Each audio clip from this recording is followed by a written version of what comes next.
Olá, chegamos à última aula do módulo de antimicrobianos. Eu sou o Dr. Manuel Palacios, infectologista do Hospital Regional de Taguatinga. A última aula refere-se a antimicrobianos para tratamento de infecções por micro-organismos multiresistentes. Uma aula esperada por todos e uma aula especial, porque nós falaremos, logicamente, de como enfrentarmos juntos a quantidade de micro-organismos que normalmente deveriam responder à antibiótico-terapia convencional, porém, por serem nosocomiais, terminam desenvolvendo resistência adquirida e, portanto, temos que usar antimicrobianos de largo espectro. Começamos falando sobre bactérias multiresistentes. Não adianta falar de antimicrobianos se não sabemos o conceito básico do que significa bactéria multiresistente. E aqui é importante lembrar que existe resistência natural ou intrínseca. É aquela que a bactéria já dispõe dentro da sua genética. Não sabemos de onde ela veio, mas essa codificação de proteínas, principalmente, que degradam antimicrobianos, está no código genético da bactéria. Por exemplo, a maioria, dos gram-negativos, possuem um código genético que faz com que elas tenham resistência intrínseca à vancomicina. Então, por esse motivo, não usamos vancomicina para tratamento de gram-negativos. E assim temos vários exemplos. Outro, por exemplo, é a Pseudomonas aeruginosa, um gram-negativo, pertence ao grupo dos bacilos não fermentadores. Ele é um gram-negativo e ele é naturalmente resistente, por exemplo, ao carbapenêmico ertapenem. E assim por diante, haverão outros exemplos que iremos colocando ao longo da aula. Nós temos também a resistência adquirida. A resistência adquirida é aquela resistência mais disseminada, divulgada no mundo todo. Ela surge do fenômeno de resistência ou um ou vários antibióticos numa população bacteriana que originalmente era sensível. Isto através de mutação, transferência através de transferência cromossomial, plasmídio, bacteriófagos, isso através de vírus, ou transposições. O importante é que isto gera com que a bactéria se torne resistente aos antibióticos de uso convencional. Finalmente, a resistência induzida, que é menos frequente, porém algumas bactérias têm essa característica.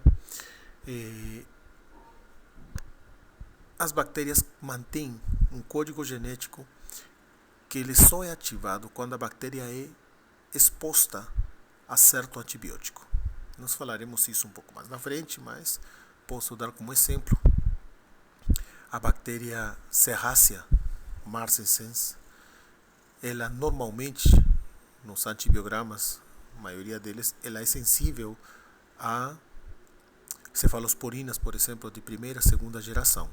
Porém, se nós usarmos, vamos dizer, uma cefuroxima, que é uma cefalosporina de segunda geração, ao longo de pouco tempo, dias, essa bactéria vai se tornar resistente à cefuroxima. Isto que se chama resistência induzida. E o surgimento da resistência vem de onde? Principalmente o uso de antimicrobianos de forma irracional, de forma desnecessária, por tempos extremamente prolongados, sem nenhuma justificativa. O próprio uso do antimicrobiano ele promove a morte ou adaptação de micro-organismos. E esse fenômeno é conhecido como pressão de seleção. Ou seja, quando nós usamos um antibiótico, nós temos que ter muito cuidado, porque nós estamos matando bactérias que vão ser provavelmente as causadoras da infecção e também um grupo de bactérias que não tem nada a ver com o evento que nós estamos combatendo, mas isso traz consequências, às vezes, fatais.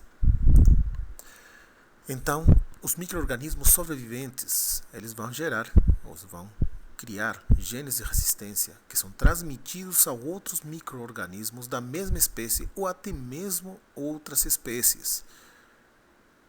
É possível, e a gente já viu isso, principalmente nos grandes surtos de gram-negativos multiresistentes, que, por exemplo, o gene que codifica as carbapenimases, um dos mais frequentes é o gene BLA-KPC, e chama-se KPC porque normalmente, inicialmente, foi reconhecido na Klebsiella pneumoniae, por isso chama KPC, Klebsiella pneumoniae carbapenemase. Mas esse gene hoje em dia se encontra na maioria dos gram-negativos multi-R. Encontra-se nas Escherichia coli, encontra-se na Serratia marcescens, encontra-se dentro da Providência para o AZEC e também para outro tipo de bactérias como Pseudomonas aeruginosa, Acinetobacter baumannii e por aí. Então é possível que essas bactérias espalhem a resistência para outras bactérias, inclusive de outras espécies e de outros grupos. A troca ou transferência desses genes de resistência entre bactérias por diferentes vias, independentemente da replicação. Muitas vezes, a disseminação da resistência se dá quando a bactéria resistente ela morre. Ela pode estar morta, mas os pedaços de DNA bacteriano podem ser capturados por outra bactéria e ela adquirir a resistência da bactéria morta. Por isso é que muitas vezes se fala que é uma superbactéria, Falavam que era uma bactéria que, mesmo morta, ela causa problemas. Realmente, ela causa problemas, mas não diretamente, e sim indiretamente, como é o caso que acabei de explicar. Nessa imagem, nós vemos vários mecanismos de resistência bacteriana. Nós temos, por exemplo, alteração da permeabilidade, por exemplo, a criação de porinas, nas quais não permitem que o antibiótico entre dentro da célula. Nós temos mecanismos enzimáticos, como é o caso das carbapenimases, das beta-lactamases de espectro ampliado, das penicilinases, das oxas, que já falamos ou falaremos mais na frente. Nós temos de bombas de fluxo, proteínas que gastam energia da bactéria, mas fazem com que o antibiótico que entrou, ele é capturado e é expulso da célula bacteriana.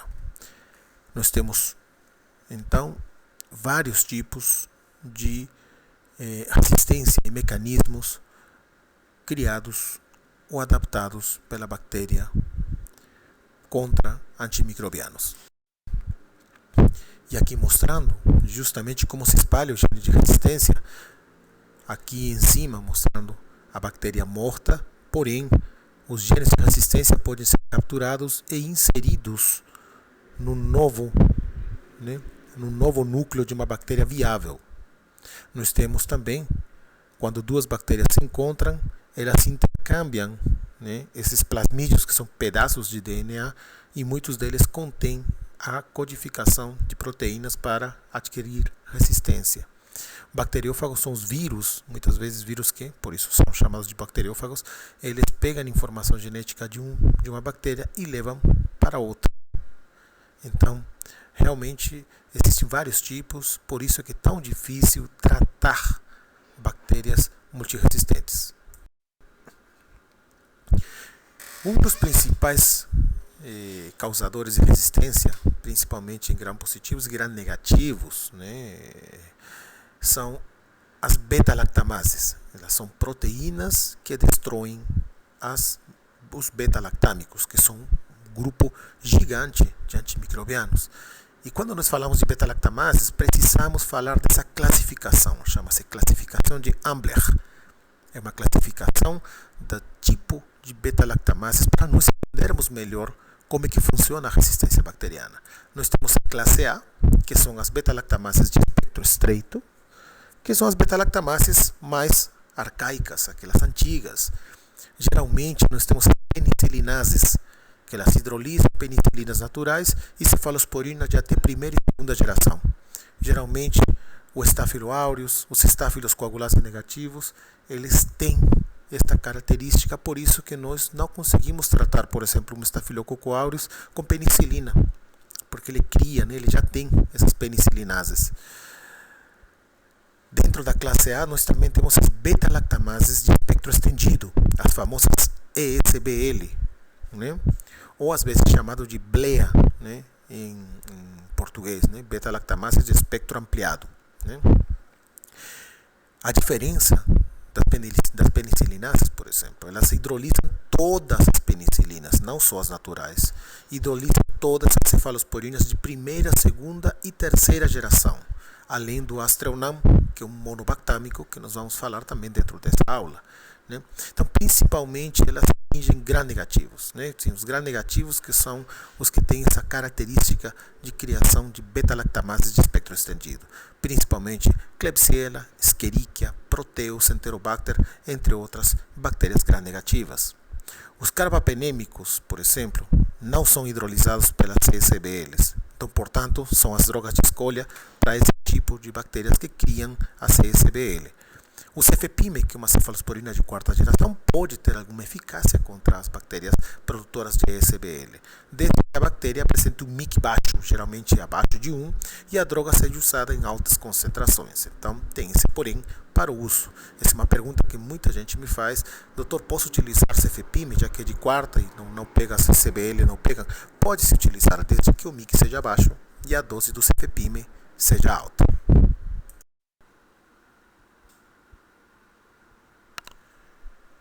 Continuando, então, temos mais um mecanismo de beta-lactamase do grupo A, que são as carbapenemases. Aí sim, são beta-lactamases que inativam todos os beta-lactâmicos, incluindo os carbapenêmicos. Daí que vem o nome de carbapenemase. Elas são produzidas, sobretudo, né, por enterobactérias, sendo a mais comum a produzida pela Klebsiella pneumoniae, a famosa enzima KPC. Quando falamos da classe B de beta-lactamases, nós temos as metalo-beta-lactamases, chamadas de MBL. Né?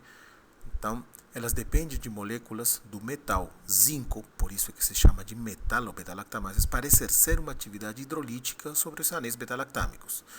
E aqui nós temos várias bactérias que têm genes que codificam metalo-beta-lactamases. Infelizmente, esse tipo de bactérias também hidrolisam carbapenêmicos e muitos antibióticos de largo espectro. Aqui nós temos, por exemplo, a NDM. A NDM, que é a sigla da New Delhi metalobeta-lactamase, né? Ou seja, apareceu e surgiu na Índia. Temos a VIM, que é a Verona Impressive Metalobeta-lactamase, ou seja, em Itália. A IMP, né, que também é outra metalobeta-lactamase, e temos a SPM, que é a São Paulo metalobeta-lactamase. Depende do lugar onde ela apareceu, ok? Mas o importante é que elas hidrolisam grande quantidade de antimicrobianos, principalmente carbapenêmicos.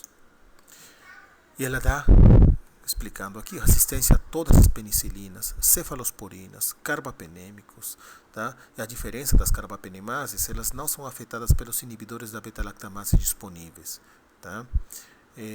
Os monobactâmicos, como o Astreonam, aparentemente têm boa estabilidade e não são degradados por essas metalobeta-lactamases.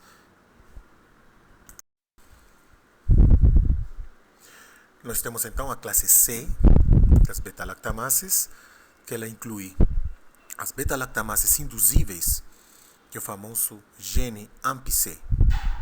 Ela caracteriza-se pela hidrolização de penicilinas, incluindo os inibidores de beta-lactamases tradicionais, ou seja, clavulanato, sulbactam, tazobactam, avibactam, e as cefalosporinas até a terceira geração.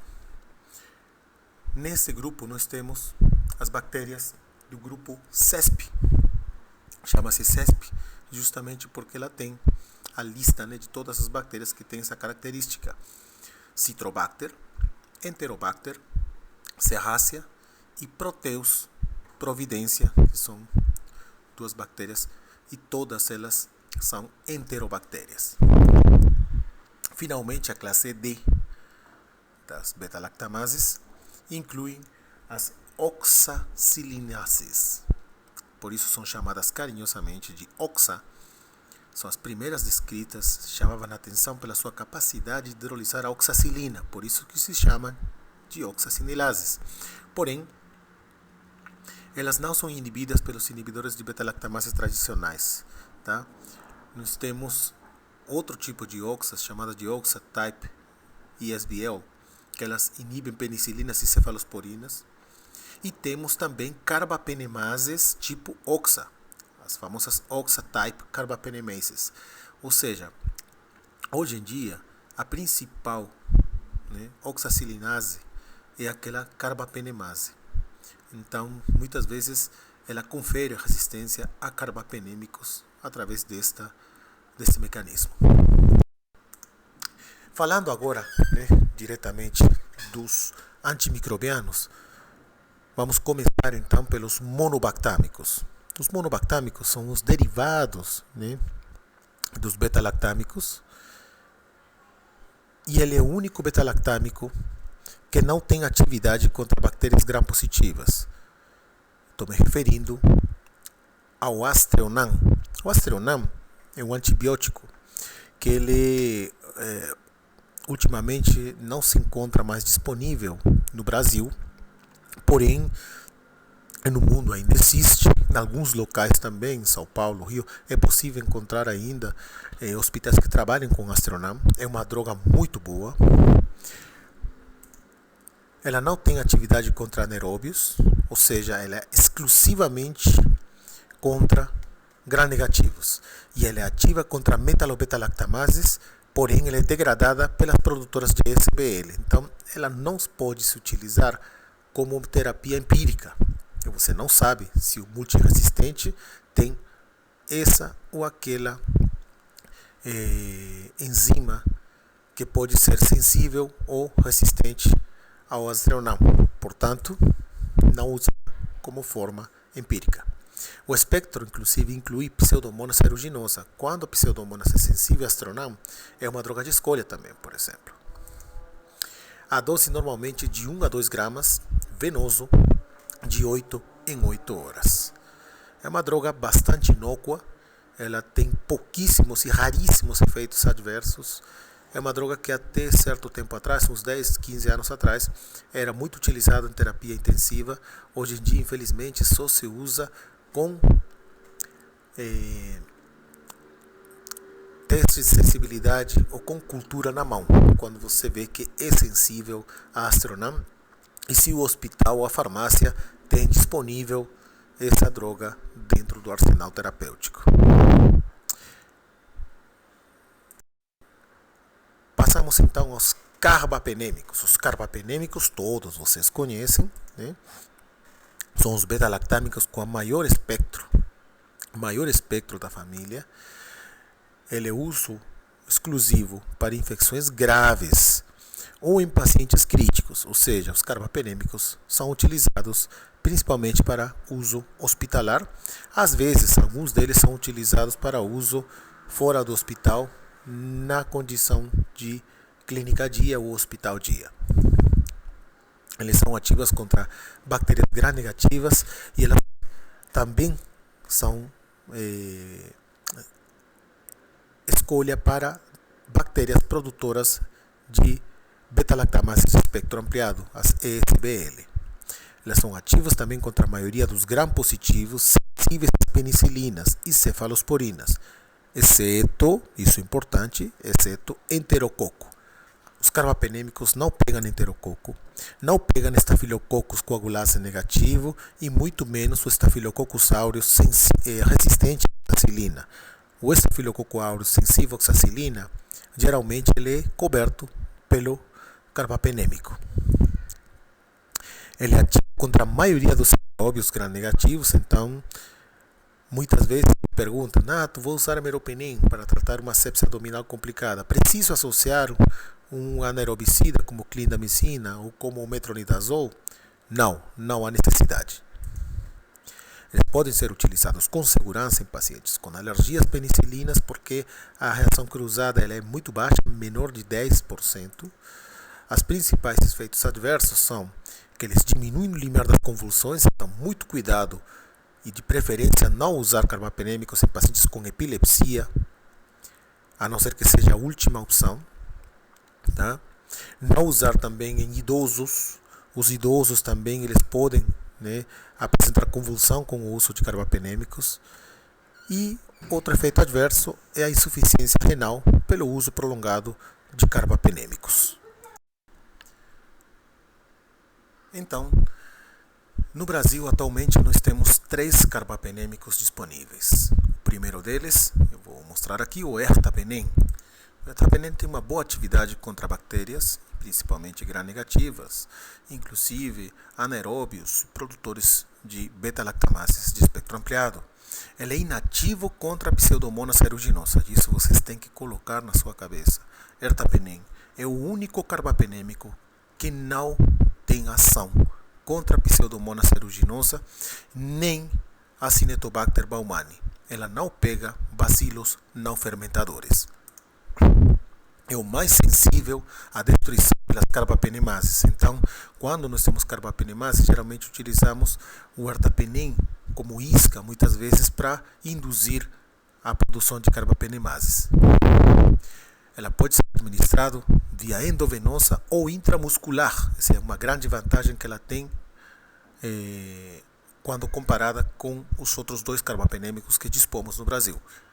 É menos potencial epileptogênico, das 3 é a que menos induz convulsões.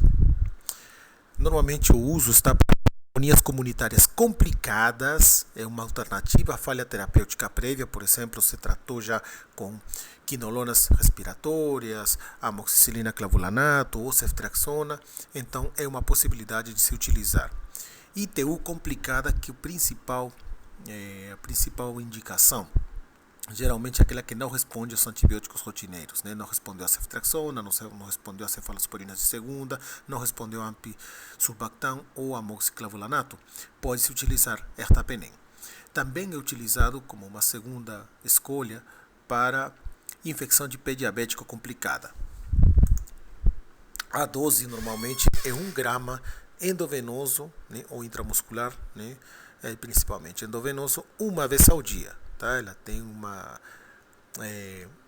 farmacocinética que permite a administração diária de forma única. O próximo carbapenêmico é amplamente conhecido por todos vocês. Estou me referindo ao meropenem. O meropenem é um antimicrobiano que tem um excelente espectro contra bacilos gram-negativos, principalmente anaeróbios e anaeróbios, inclusive aqueles produtores de beta-lactamases de espectro ampliado, ou seja, as ESBLs. Ela é ativa, é uma droga ativa contra bacilos não fermentadores, ou seja, a diferença do ertapenem, que não pega, o meropenem pega muito bem Pseudomonas aeruginosa e a Cinetobacter baumannii. Né? Coloquei Pseudomonas aeruginosa em amarelo porque o meropenem, dentre todos os antimicrobianos carbapenêmicos, é o que melhor pega Pseudomonas. Pega também a Cinetobacter baumannii, porém, comparativamente entre esses dois, o poder, né, bactericida é maior contra a Pseudomonas aeruginosa. É um pouco indutor de convulsões. A administração é somente pela via endovenosa, ela não pode ser feita por via intramuscular. O uso praticamente também para pneumonias nosocomiais, ou seja, nada de pneumonia comunitária, não, é pneumonia hospitalar complicada. Sepsia abdominal grave, né, como segunda opção. Infecção de pele e partes moles complicada, como a segunda opção. Meningite por gram-negativos complicada e nunca é a primeira opção, certamente, porque vocês sabem que ele é indutor de convulsões, mesmo sendo em baixa proporção, mas tem que ter muito cuidado para se utilizar. Então, Todas as indicações são para infecções graves ou infecções por micro-organismos multiresistentes. A dose geralmente vai de 1 a 2 gramas, sempre de 8 em 8 horas. A excreção do meropenem é pela via renal, por isso que o uso indiscriminado do meropenem pode causar insuficiência renal. E finalmente, o carbapenêmico, talvez um dos menos utilizados, utilizado mais na cirurgia geralmente, tá? Estou me referindo ao imipenem, que normalmente ele vem composto, com a cilastatina, por isso o antimicrobiano se chama imipenem cilastatina.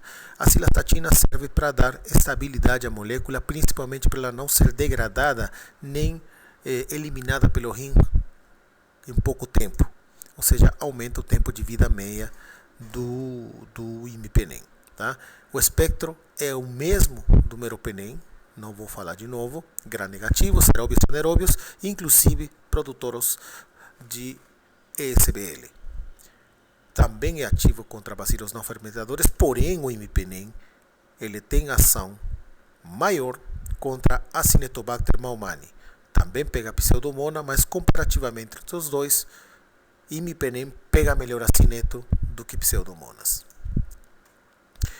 E o imipenem cilastatina, lembrar que é o principal indutor de convulsões. Então, dentre os 3 carbapenêmicos, o que mais induz convulsão é o imipenem cilastatina, depois o meropenem e finalmente o ertapenem. A administração é somente pela via venosa, o uso e a indicação são as mesmas do que o meropenem, pneumonias hospitalares complicadas, geralmente pneumonias por ventilação mecânica, sepsia abdominal grave, infecção de pele e partes moles complicadíssimas, e tudo teria que ver com infecções nosocomiais ou infecções associadas à assistência à saúde. A dose geralmente é 500 mg de 6 em 6 horas. Tá bom? Devem ter ouvido por aí, não, mas eu faço dose dobrada, 1 grama de 6 em 6. Opa! O uso de 1 grama de 6 em 6 não somente vai aumentar a chance desse paciente convulsionar, vai aumentar a chance de fazer insuficiência renal e também só está indicado nesses casos, correndo esses riscos todos, para quando você tem em antibiograma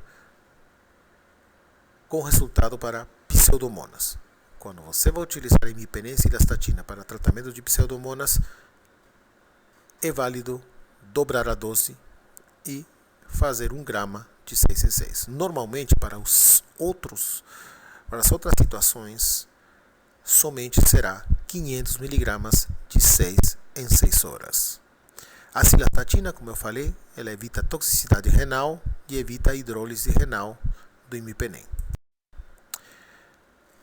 Outra família de antimicrobianos são as polimixinas. Já devem ter ouvido falar também das polimixinas. O mecanismo de ação das polimixinas é a lise da membrana celular. Lembrar, não estou falando de parede celular, como é o caso dos beta-lactâmicos. Ela tem ação na membrana celular, que está por baixo da parede. A farmacocinética e farmacodinâmica é extremamente variada, e nós vamos ver isso já. E somente temos 2 representantes de polimixinas. A polimixina E, que é chamada de colistina, e a polimixina B, de bola, que é a que nós mais utilizamos dentro do hospital, porque faz muitos anos que a secretaria não tem mais polimixina E. O espectro de ação é unicamente gram-negativo. Polimixina não pega gram-positivo, ok? Os gram-negativos naturalmente resistentes. Sim, senhor. Existe gram-negativo que tem resistência natural, resistência natural para polimixinas. Essas bactérias são Burkholderia, Morganella, Proteus, Providência, Serrácea. Essas bactérias você nunca vai utilizar polimixina para tratar, porque elas são naturalmente resistentes às polimixinas. Falando da polimixina E, que é a colistina, vamos fazer os usos dela, né? Nunca usar como monoterapia. De fato, nenhuma polimixina se usa como monoterapia. Sempre utilize-a em associação com outro antimicrobiano. Geralmente se utilizam os beta-lactâmicos. Mas existem outras associações frequentes, tá? Como eu falei, com associação com beta-lactâmicos, principalmente com carbapenêmicos, pode se associar também com aminoglicosídeos, ou pode se associar com tigeciclina, que é uma gliciclina, um tipo de antimicrobiano que nós vamos falar também nessa aula um pouco mais na frente. A indicação é infecções por micro-organismos multiresistentes, principalmente na topografia urinária, as pneumonias nosocomiais, incluindo a pneumonia por ventilação mecânica, chamada de PAV, né? Que é pneumonia associada à ventilação mecânica, geralmente aquelas causadas por bacilos gram-negativos multi-R, tá? E pode ser associada também à terapia inalatória, ou seja, existe um tipo de polimixina E, um tipo de colistina, que pode ser administrada via inalatória, através de nebulização. E nesse caso tem a indicação de fazer, porém precisa ser realizada num quarto fechado com precauções de aerossol, ou seja, filtro EPA e um mecanismo de fluxo de exaustão, a famosa pressão dentro do quarto. A formulação da colistina, né, ou a polimixina E, é uma prodroga. Quando ela vem reconstituída, né, no frasquinho, você não tem colistina, você tem colistimetato. Esse colistimetato, né, quando passa pelo rim principalmente, ele é degradado, né, e se transforma em colistina, que é a droga ativa, né? Então, por isso que a colistina ela tem um mecanismo de toxicidade renal bem definido, tá? Quando nós falamos, então, que tem excreção renal, deve se ajustar para insuficiência renal a colistina, isso é importante. É muito nefrotóxica e realmente, quando se prescreve, tem que se avaliar a real necessidade de uso. A dose de ataque é no máximo 300 miligramas. No máximo 300 miligramas. A dose de manutenção após 12 horas é de 3 a 5 miligramas por quilo dia, né? E ajustar na posologia de 8 em 8 horas, ok? Sempre a colistina é de 8 em 8 horas. Como eu já falei, ela pode se utilizar via nebulização, né? Ou intratecal, às vezes também, para meningite por gram-negativo multi-R, pode-se colocar um reservatório de amaia, se não me engano, e no qual você injeta a polimixina E para fazer o tratamento via intratecal. Quais são os efeitos adversos mais frequentes com a colistina? Nefrotoxicidade, principalmente uma necrose tubular aguda reversível, quer dizer, você tira a polistina e automaticamente a nefrotoxicidade melhora. Uma neurotoxicidade, geralmente caracterizada por vertigem, parestesia facial, turbação visual, confusão, ataxia, raramente bloqueio neuromuscular. O principal sintoma que é referido para nós é a parestesia oral. Depois temos outro efeito adverso, que é a hiperpigmentação da pele dos pacientes. Todo mundo, quando entra na UTI, já é fácil de detectar quem está tomando colistina ou polimixina, porque a coloração da pele ela fica mais escura. É o famoso bronzeamento por polimixina E. E a polimixina B, que é a que nós mais utilizamos no dia a dia. Também não se deve usar como monoterapia. As associações frequentes, também assim como a colistina, incluem os carbapenêmicos, os aminoglicosídeos e ou tigeciclina. Ela é indicada para infecções por micro-organismos multiresistentes, não recomendada para infecções do trato urinário. Por quê? Porque a polimixina B ela não é excretada pela via urinária. Então, ela não tem uma penetração significante no trato urinário. Então, não utilizar para infecção de trato urinário. É uma alternativa para pneumonias nosocomiais, principalmente as pneumonias associadas à ventilação mecânica por gram-negativo multi-R. Tá? A polimixina B normalmente não se recomenda para uso de forma nebulização. Tá? A diferença da polimixina E, que tem indicação, a poli B não se recomenda colocá-lo como nebulização porque ela é muito tóxica, pode agravar, por exemplo, quadros de asma ou DPOC, tá? E também muito cuidado em pacientes com função renal comprometida, porque mesmo ela não tendo uma excreção renal, a polimixina B ela é nefrotóxica.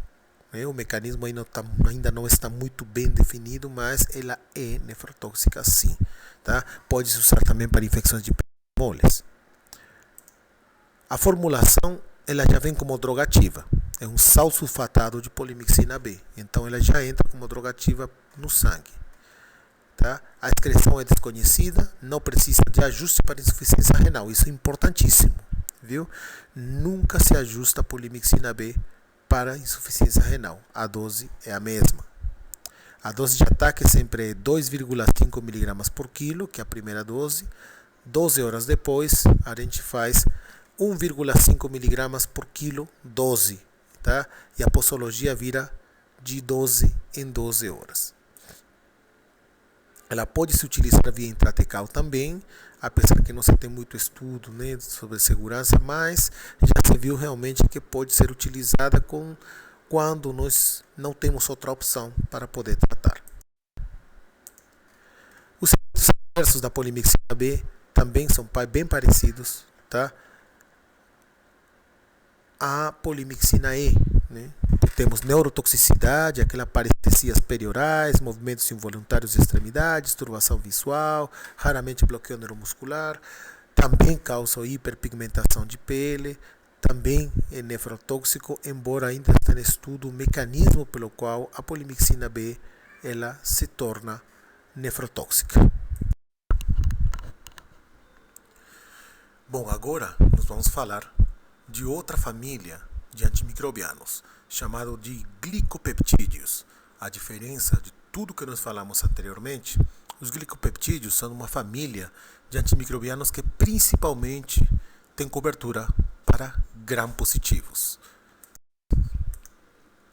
Ele é conformado principalmente por dois microbianos. Lógico, tem mais, mas os que nós mais utilizamos na prática clínica são a vancomicina e a teicoplanina. Eles têm uma estrutura química cíclica completa, são açúcares com aminoácidos, por isso se chamam de glicopeptídeos. Eles têm uma estrutura tricíclica, que é o caso da vancomicina, e uma estrutura tetracíclica, que é o caso da teicoplanina. E qual o espectro de ação dos glicopeptídeos? Principalmente cocos e bacilos gram-positivos, aeróbios e anaeróbios. Por aí alguém vai me dizer, doutor, mas tem bactéria gram-negativa que só se trata com vancomicina. Eu já li em algum lugar. Sim, senhor. Eu vou dizer, existem algumas bactérias, né, algumas bactérias gram-negativas que respondem à vancomicina, mas são extremamente raras, bactérias fastidiosas, bactérias das quais raramente nós vamos ver na nossa prática clínica. O exemplo mais clássico disso aqui é a bactéria gram-negativa chamada de Elizabeth Kingai meningocéptica, né? Ela causa geralmente, né, meningite ou encefalite em alguns pacientes imunodeprimidos. Essa bactéria gram-negativa ela só responde à vancomicina, né? Caso raro, e não se preocupem porque não vou perguntar isso na prova, pode ter certeza disso. Ele pega também estreptococos, geralmente aqueles que são resistentes à penicilina, enterococos, que são estreptococos modificados, né? Lembrando que os enterococos são estreptococos do grupo D de Lancefield, né? Aqueles que são resistentes à ampicilina também são cobertos bem pelos glicopeptídeos. E principalmente os estafilococos. A maioria dos estafilococos que são oxacilina resistentes, como principalmente aqueles estafilococos coagulase negativos, aqueles epidermides, hemolíticos, Warney, né? Aqueles estafilococos são cobertos com boa eficácia pelos glicopeptídeos. Quais são as indicações? Né? Logicamente, infecções por micro-organismos multiresistentes, principalmente para uso em pneumonias, nosocomiais, abscesso de pele e partes moles, osteomielites, sepse, meningite, endocardite, tudo intra-hospitalar, tudo por micro-organismos multiresistentes. Então, a vancomicina não se deve utilizar de cara para nenhuma infecção comunitária, ok? Se utiliza também como profilaxia para cirurgia cardíaca somente quando a suspeita de MRCA, ou seja, Staphylo aureus resistente à oxa. Também pode ser utilizada para cirurgia neurológica e ortopédica sob esse mesmo conceito, suspeita de MRCA.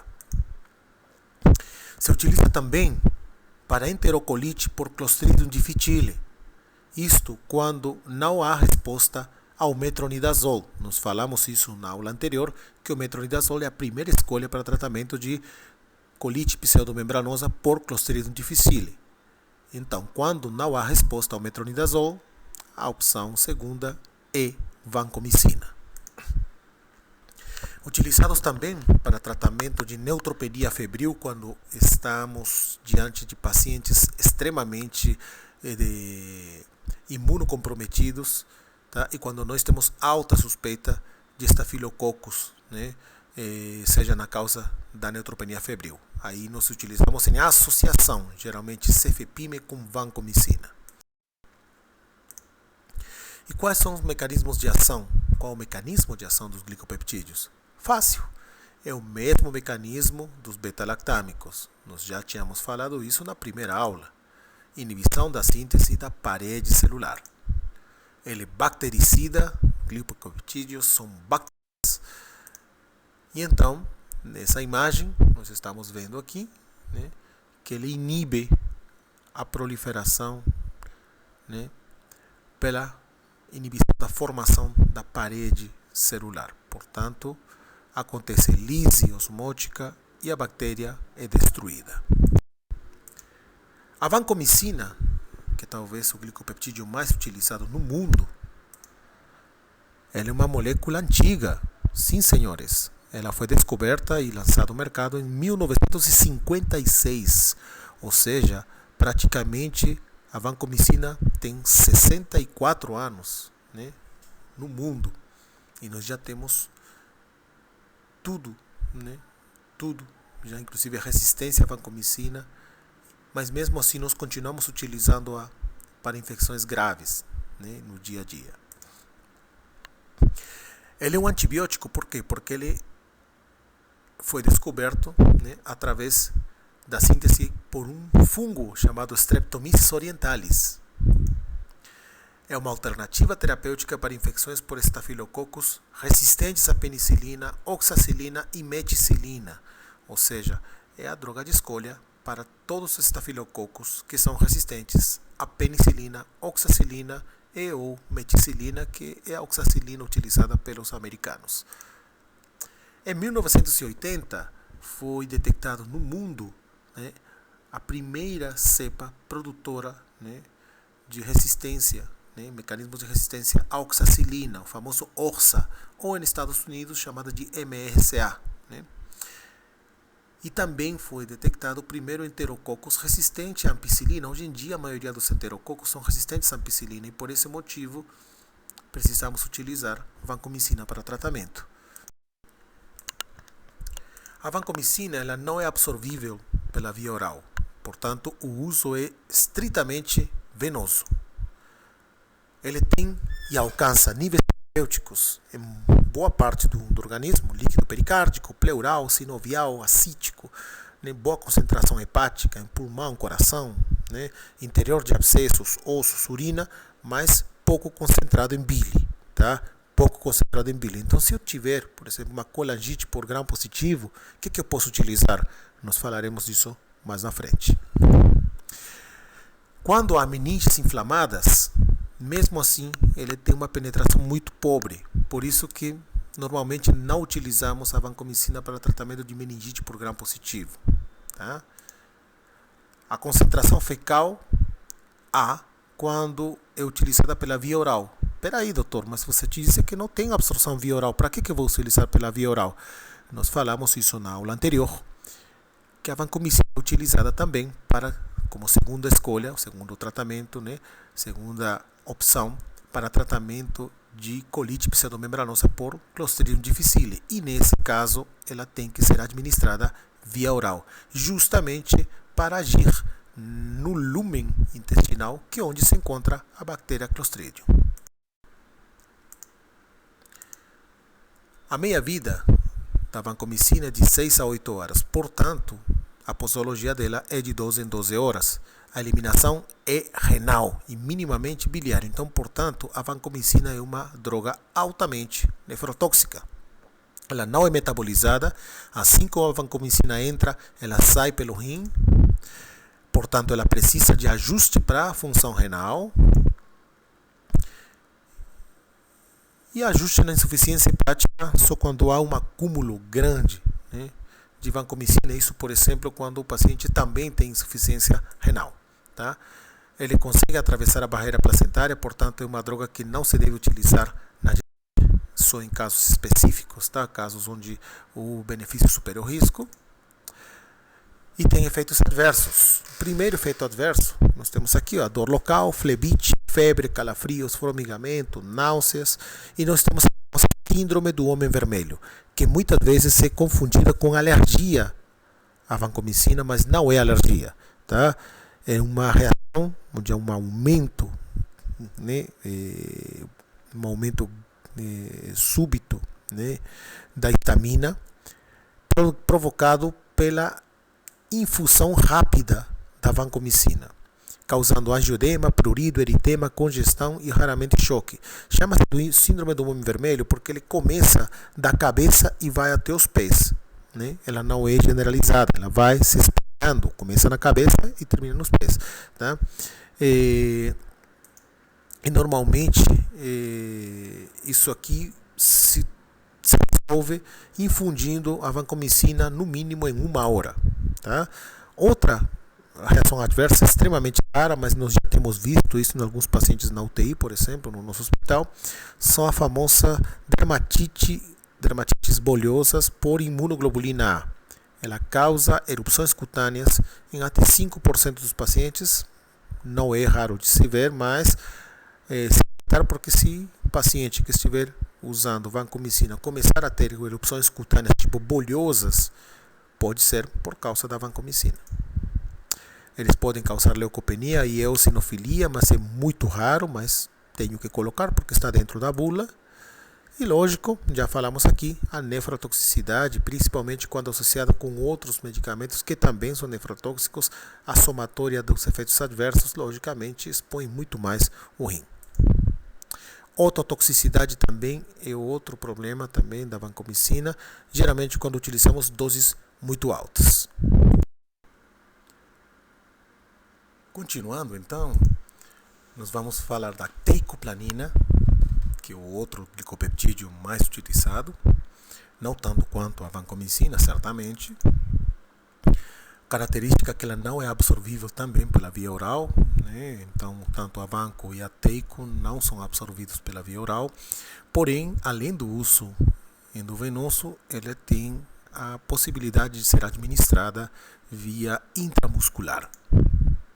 Meia-vida, a diferença da vanco, que era de 6 a 8 horas, é de 70 horas. Portanto, faz com que ela possa ser administrada uma vez ao dia.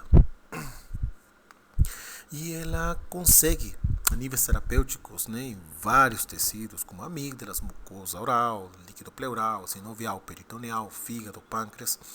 Porém, ela concentra bem em pulmão e principalmente ossos e articulações. Por isso é que é utilizada muito para tratamento de infecções osteoarticulares.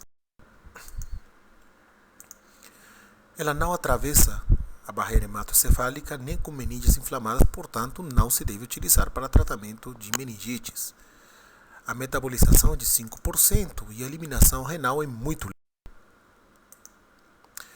E os efeitos adversos são praticamente os mesmos da vancomicina, só que em menor proporção, muito menos do que a vancomicina.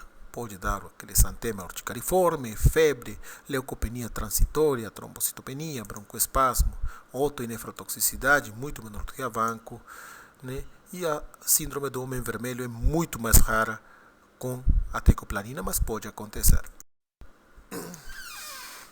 Quais seriam as contraindicações ou precauções quando utilizamos glicopeptídeos?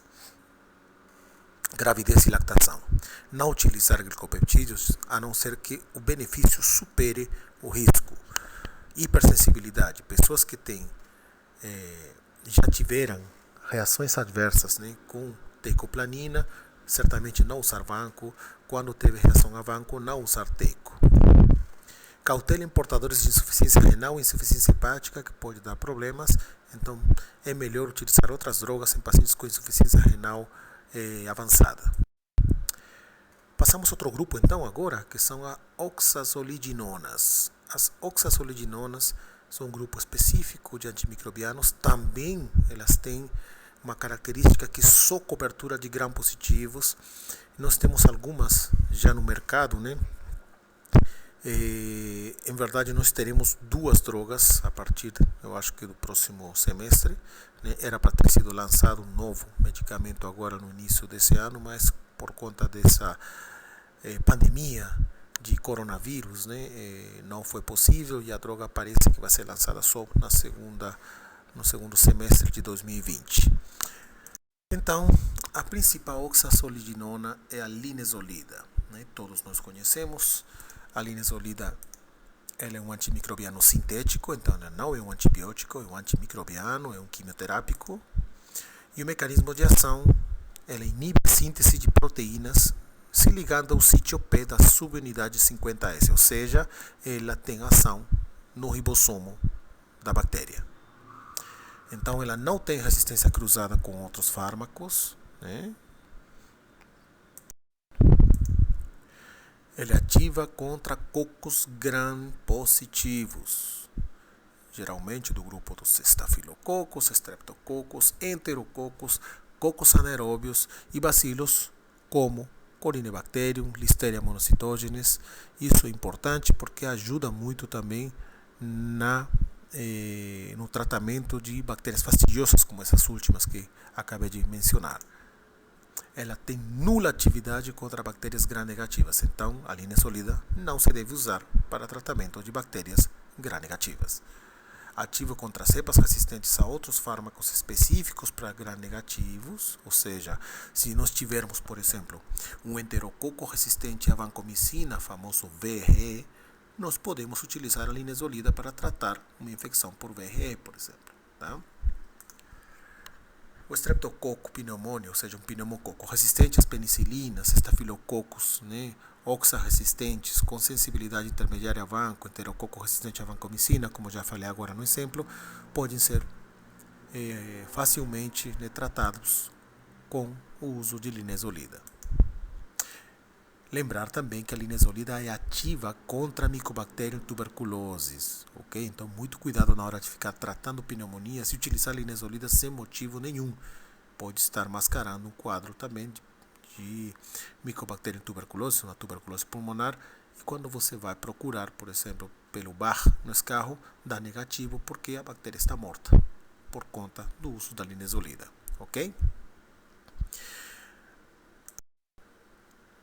Antes de continuar, falar que o outro fármaco, além da linezolida, é o Tedizolide. Ele não está ainda no mercado, por isso não coloquei aqui na aula, mas nós teremos a partir do segundo semestre desse ano, e praticamente tem o mesmo espectro da linezolida, tá? Só que a farmacocinética é muito melhor, muito mais favorável, tá? Então, quando tivermos a próxima aula, logicamente, incluirá esse novo fármaco chamado Tedizolide. Continuando então com a linezolida, as características: sabemos que tem uma boa absorção oral, biodisponibilidade de 100% sem interferência com alimentos. Então, isso quer dizer que a linezolida tem apresentação oral?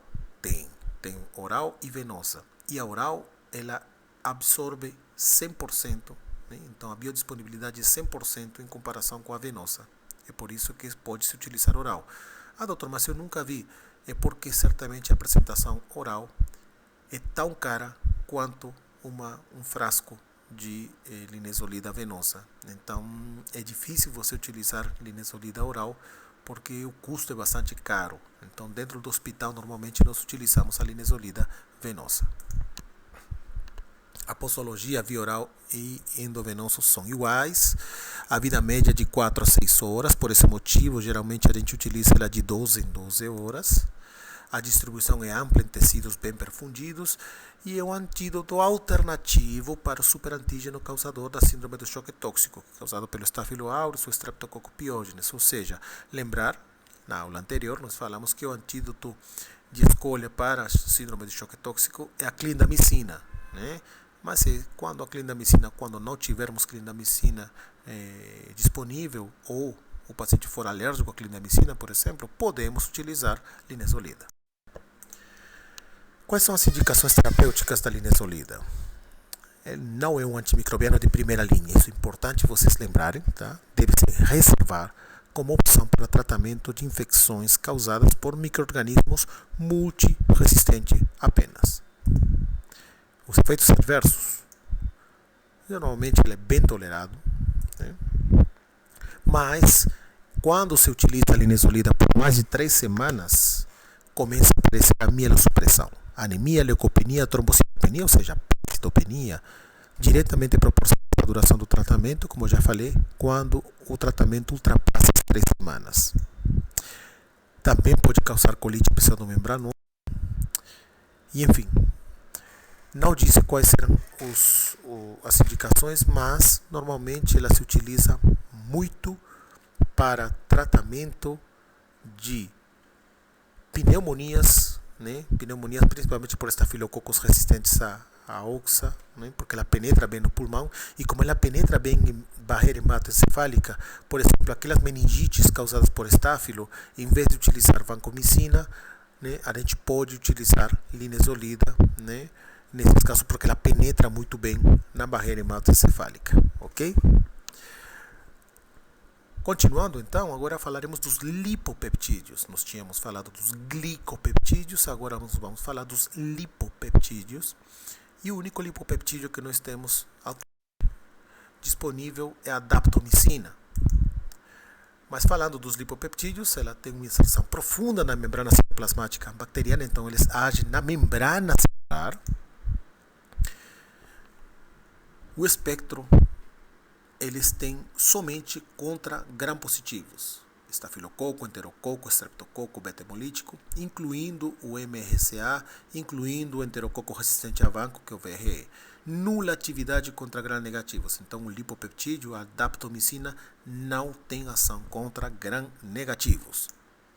As indicações são infecção de pele e partes moles, tudo complicado, ok? Não é de escolha, não é para infecções comunitárias.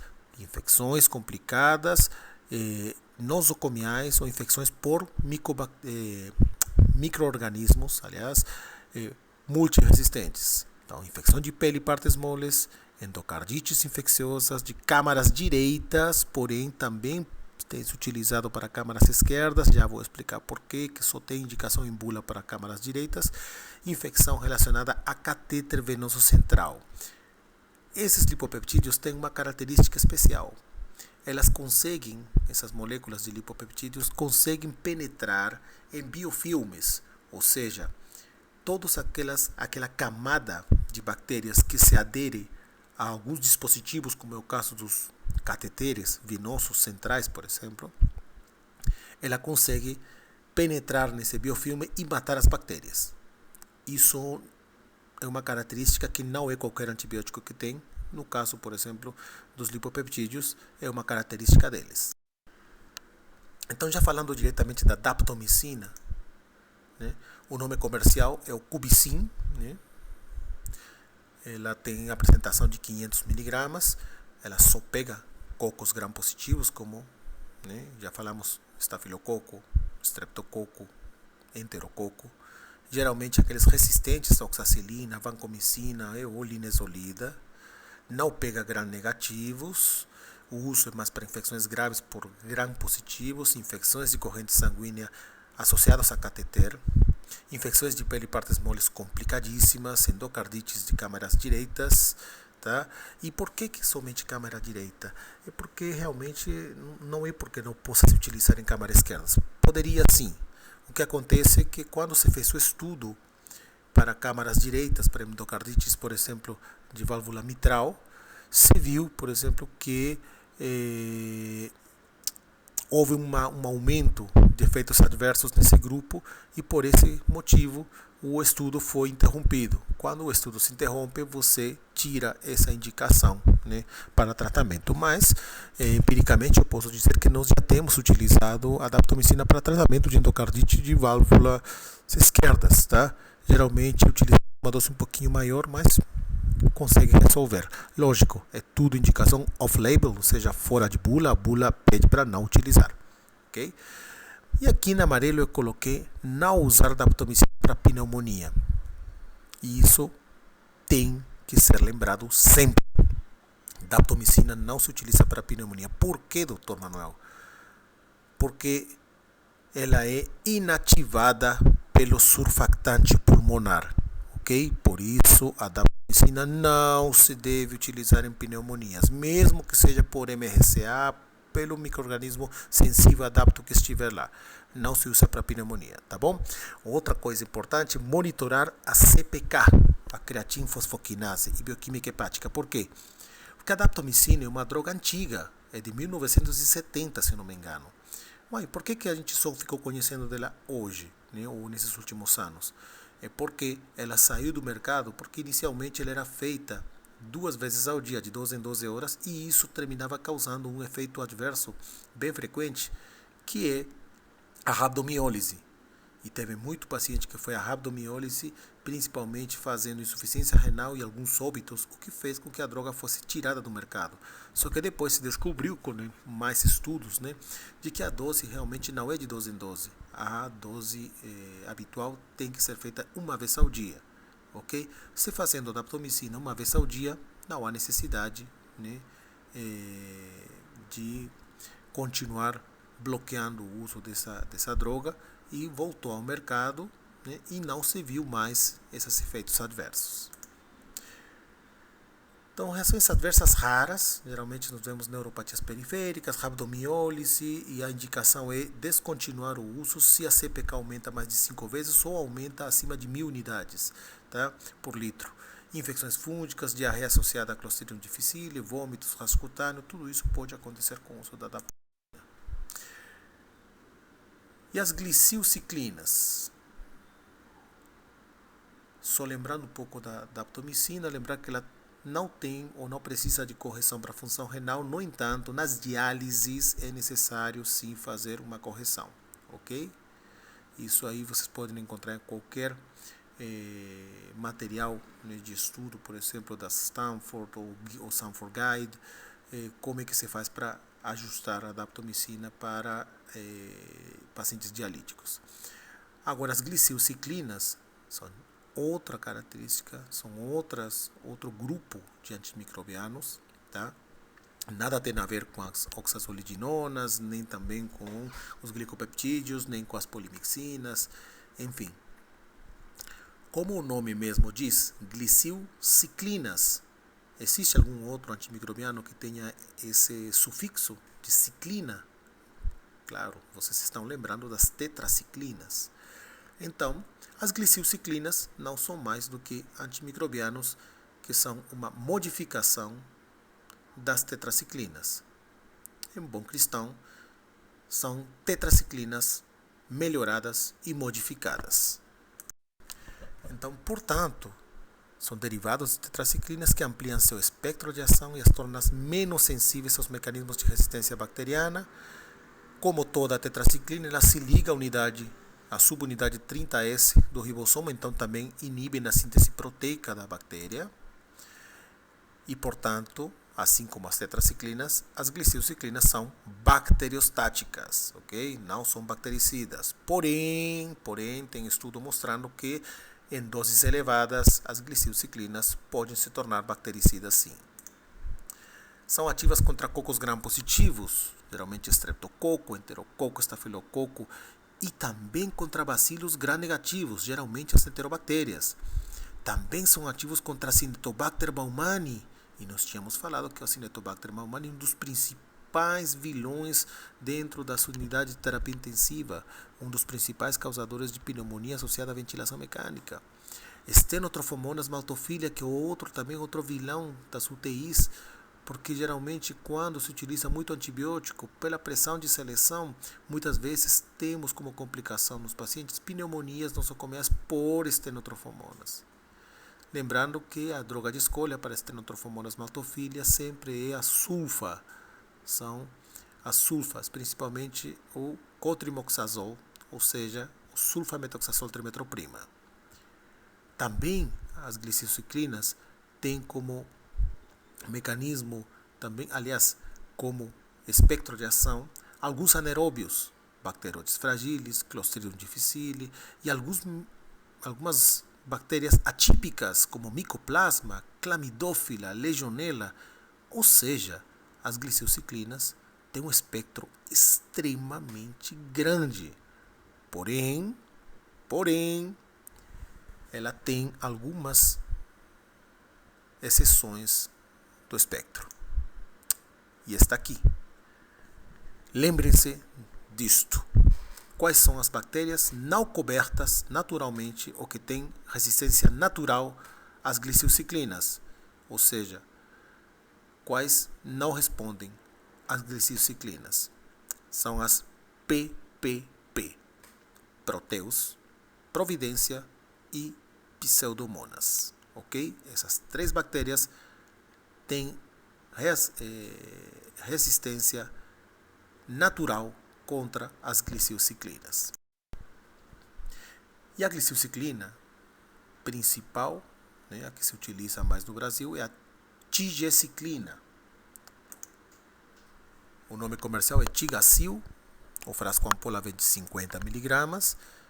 E já falamos quais são as bactérias cobertas pelas glicilciclinas, então são os mesmos. Cocos gram-positivos, multiresistentes, bacilos gram-negativos multiresistentes, bacilos não fermentadores, como a Acinetobacter baumannii, os atípicos, anaeróbios, né? Só que ela não pega Clostridium, ok? Ela não pega Clostridium. Em geral, as glicilciclinas conseguem pegar, mas a tigeciclina, de fato, não pega Clostridium difficile, tá bom? Isso é importante. Ela não pega, como eu já falei, Proteus, Providência e Pseudomonas, famoso PPP. Uso para infecções graves por micro-organismos multiresistentes ou panresistentes. Tá?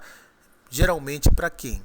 Infecções intraabdominais, ou seja, sepse abdominal complicada, aquela que já se usaram outros antibióticos e não tem o que fazer, pode-se fazer a tigeciclina. No entanto, tem uma ressalva. Tá? A tigeciclina, como é uma droga bacteriostática, geralmente não se recomenda utilizar em pacientes que estão graves com o uso de drogas vasoativas, ou seja, aqueles que estão chocados, tá bom? Mas se não houver outra opção para tratamento, terá que se utilizar, sempre associada logicamente a outra droga. E também a indicação é para infecção de pele e partes moles complicadíssima, né?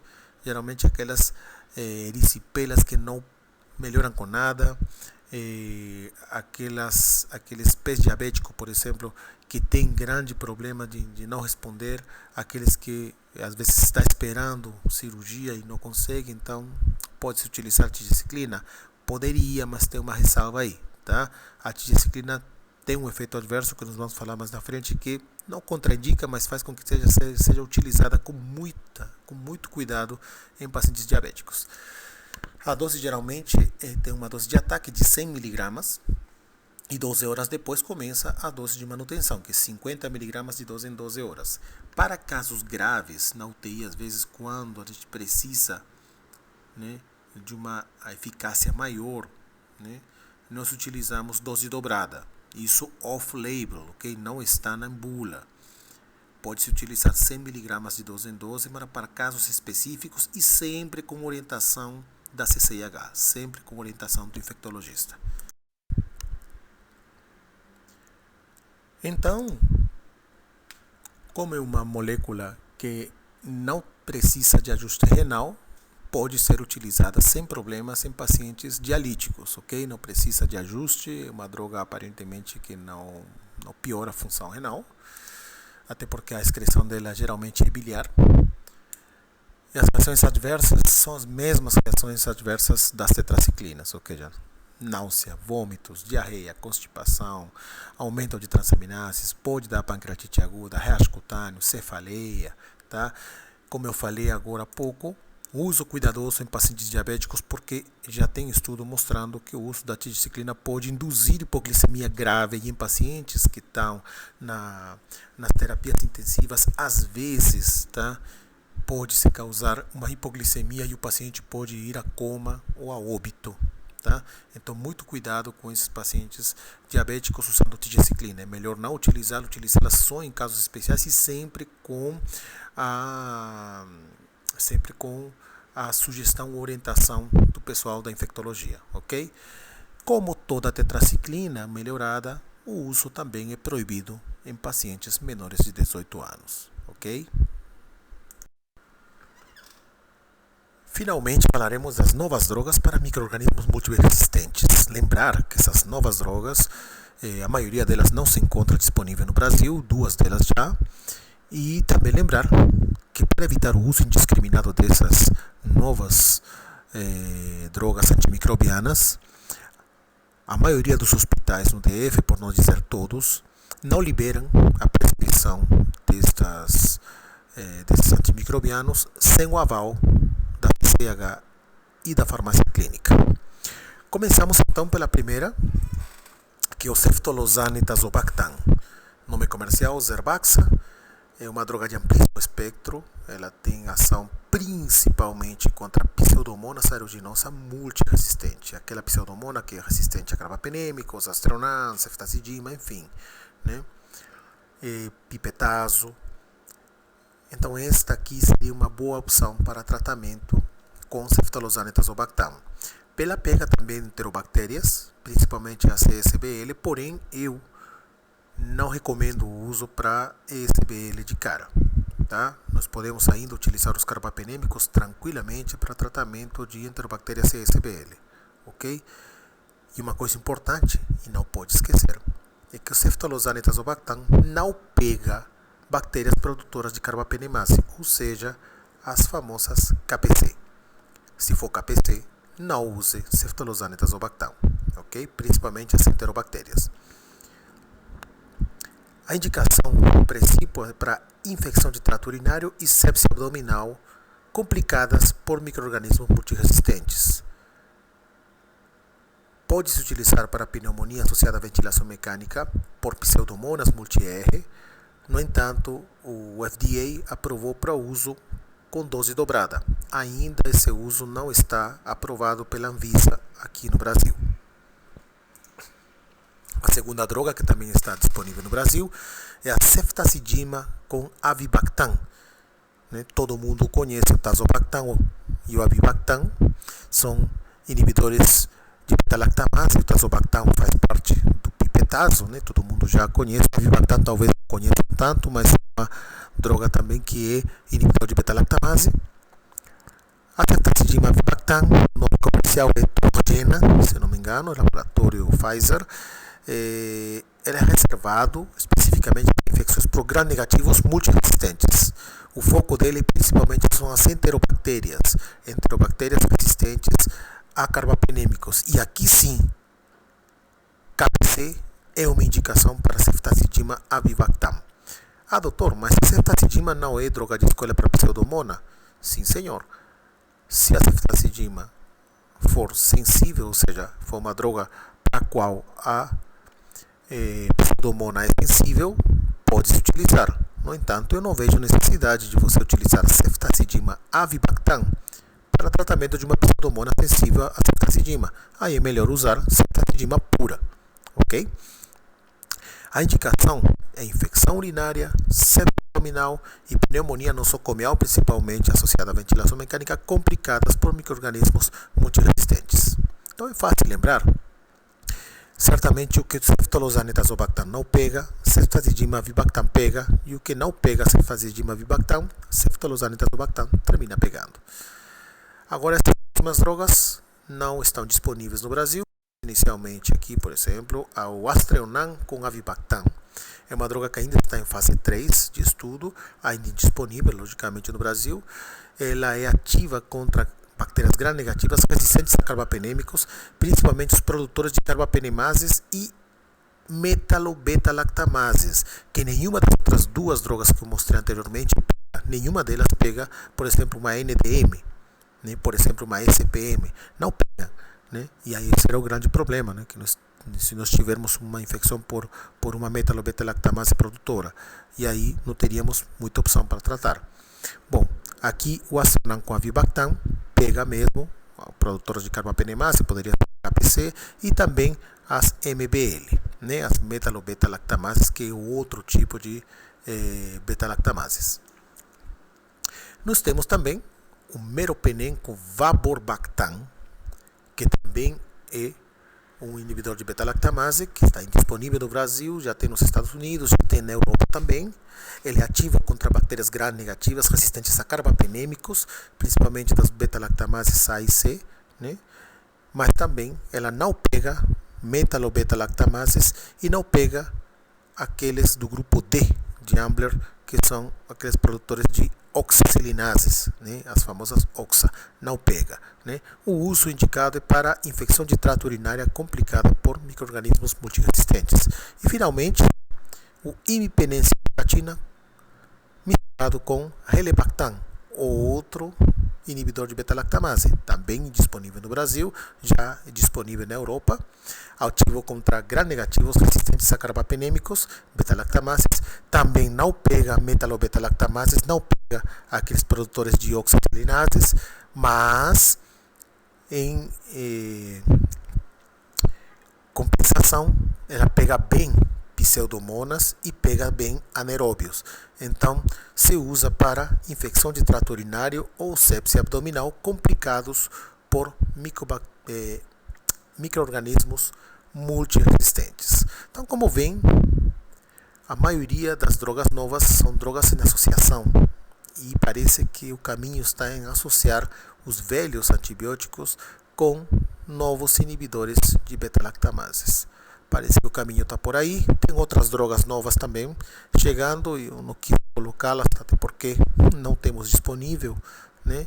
Então, talvez daqui a alguns anos para frente nós teremos novas drogas que talvez não se encontrem nesse listado que eu fiz. Com isso, damos por a aula e também damos por concluído o módulo de antimicrobianos para residentes do programa de residência médica em clínica médica do HRT do ano 2020. Muito obrigado pela atenção. Até a próxima aula.